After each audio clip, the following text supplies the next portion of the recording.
A Bolha Assassina é um filme estadunidense de 1988, dos gêneros ficção científica e terror. Este é um remake de um filme homônimo de 1958. Um grande clássico. Vamos à sinopse desse filme. Um meteorito cai perto da cidade de Arborville, Califórnia, e um morador de rua o descobre. Uma substância gelatinosa, o blob ou bolha, gruda em sua mão, causando-lhe grande dor. Três estudantes do ensino médio, Brian Flagg, Meg Penny e Paul Taylor, socorrem o homem e o levam a um hospital. Paul testemunha que a metade do homem derrete pela exposição ao blob ao chamar por ajuda, mas também é absorvido. Meg ouve os gritos e vê Paul ser devorado pelo blob, e quando tenta puxá-lo, arranca o braço dele. Ela desmaia e o blob escorre para fora do hospital e mata o casal. Brian e Meg se encontram numa lanchonete para falar sobre a morte de Paul e o lugar logo passa a ser atacado pelo blob. Eles assistem um ajudante ser puxado para a tubulação e então o monstro os persegue. Brian e Meg escapam ao se esconder numa câmara frigorífera, mas a dona da lanchonete e o xerife que viera encontrá-la se tornam as próximas vítimas do monstro. Blob volta para os esgotos e Meg e Brian retornam para a delegacia. Eles são avisados que o delegado assistente Briggs foi para o lugar da queda do meteoro. Ao chegarem lá, os dois descobrem uma operação militar liderada por um cientista, Dr. Meadows, que ordena quarentena para a cidade. Brian escapa de uma van militar e pega sua motocicleta. Meg é levada para a cidade, onde descobre que seu irmão mais novo, Kevin, está num cinema local com um amigo Ed. Blob ataca Phil e o gerente. Blob mata os patronos do cinema e provoca uma corrida. Meg consegue avistar o irmão, e eles fogem para o esgoto. Brian escuta Meadows comentar com seu assistente Jennings que o blob é um experimento de guerra biológica criado durante a Guerra Fria. Brian ouve Meadows decidir prender o blob nos esgotos, e que, mesmo avisado de que Meg e o irmão estão lá, considera-os dispensáveis. Brian é descoberto ouvindo e foge dos militares dirigindo sua motocicleta para os esgotos. Meg e Kevin fogem do blob, mas Ed é devorado. Kevin escapa à superfície ao escalar um tubo e se espremer através de uma grelha. Meg é salva por Brian, que enfrenta Meadows e Briggs na frente dos habitantes da cidade. Depois de não conseguir convencer a todos que Brian está contaminado e deve morrer, Meadows tenta atirar no rapaz, mas é morto pelo blob que o arrasta para o esgoto. Blob, agora gigantesco, começa a massacrar a população, aparentando ser imune a todo tipo de tentativas dos militares para pará-lo. Sobrevive a disparos e a uma bomba explodida no esgoto. No pânico que se seguiu, o reverendo Meeker proclama ser o fim do mundo como fora profetizado. Depois que um ataque de lança-chamas falha, o reverendo é atingido e se contorce em chamas. Meg o salva com um extintor de incêndio e também atira o gás no blob que recua. Meg grita que ele não suporta o frio.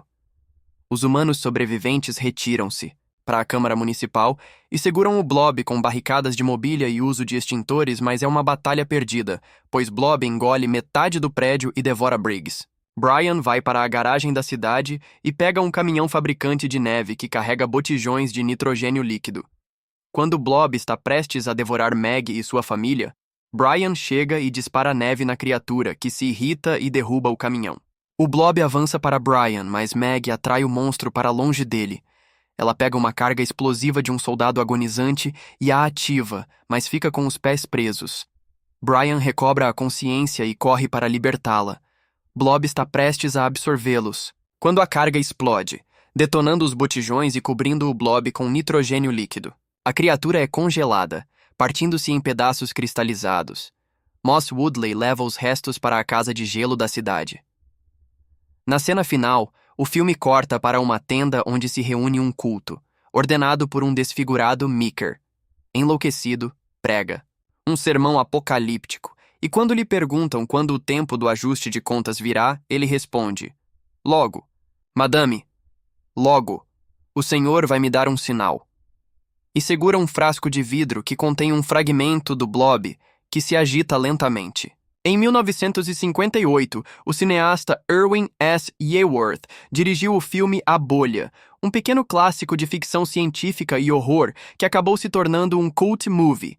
Esse antigo filme da Paramount foi produzido por Jack H. Harris e trazia no elenco Steve McQueen em seu primeiro grande papel, Annetta Corso e Earl Rowe. 30 anos depois, Chuck Russell, que estreou na direção em 1987 com o filme A Hora do Pesadelo 3, Os Guerreiros dos Sonhos, resolveu fazer uma refilmagem da história original. Ele foi apoiado pelo mesmo produtor da primeira versão, Jack H. Harris, que possuía os direitos do filme, e para a satisfação dos apreciadores de horror dos tempos mais modernos, temos essa nova versão bem mais violenta e sangrenta, sustentada por excelentes efeitos especiais. A propósito, muitos cineastas já usaram essa fórmula em outras refilmagens de clássicos dos anos 50. Citando 2 exemplos, temos a versão do filme A Mosca da Cabeça Branca, The Fly, Fox e Aya, 1958, que trazia no elenco David Hedson, o grande Vincent Price e Patricia Owens. Esse filme de Kurt Neumann mostrava as experiências de um cientista com a desintegração da matéria.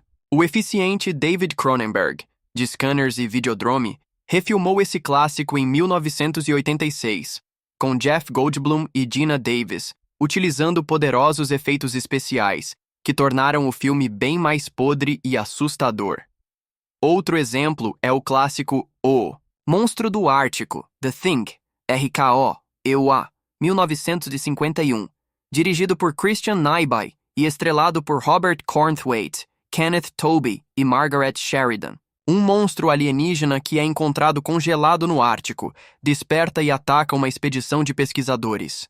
Em 1982, John Carpenter, de Halloween e Starman, dirigiu uma nova versão com Kurt Russell e T.K. Carter, utilizando também mais violência e efeitos especiais de primeira qualidade.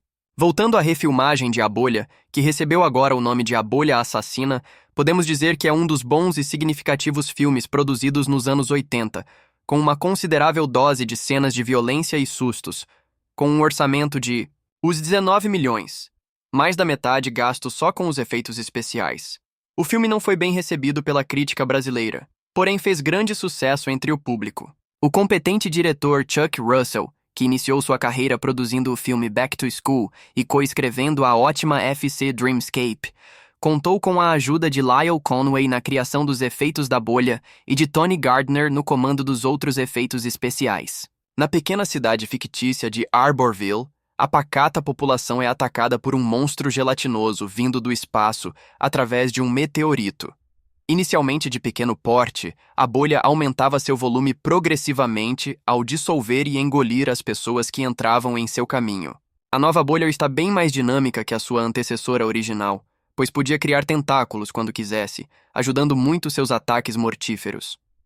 Mais tarde, descobriu-se que a gosma viva era fruto de uma fracassada experiência para a guerra bacteriológica, e os cientistas responsáveis isolaram a cidade para tentar capturar a criatura com vida. Enquanto muitas mortes violentas ocorrem, um casal, Kevin Dillon, de Platoon, e Shawnee Smith, tentava praticamente sozinho salvar a cidade. Entre os destaques, temos as cenas em que um funcionário de uma lanchonete entra literalmente por um cano e para o final interessante com o fanático reverendo Meeker, Del Close, que aliás é o único ator que já participou de outro filme da bolha, a fraca sequência Son of Blob, de Larry Hagman, filmada em 1972 e mais voltada para o humor. Enfim, A Bolha Assassina é uma refilmagem interessante, apresentando um roteiro com muita violência explícita, sangue em profusão e cenas assustadoras, mas ainda assim não chega a superar o charme do clássico original, que foi produzido com baixo orçamento e é um dos mais lembrados exemplos do cinema fantástico da década de 50 do século passado. A pequena cidade de Arborville vive de rotina, onde a maior atração da população é mesmo os jogos de futebol americano. Mas algo novo faz com que a cidade seja o centro das atenções, onde uma bolha sai devorando tudo o que há pela frente. Esse é um dos grandes clássicos trash de terror. Chuck Russell veio às pressas para assumir a direção, onde ainda estava no processo de finalização de A Hora do Pesadelo, que consagrou para o cinema. O que mais chama a atenção no filme é a arte envolvendo os belos efeitos visuais, que são delicadamente produzidos. Inscreva-se no canal, curta e comente o vídeo por favor, muito obrigado.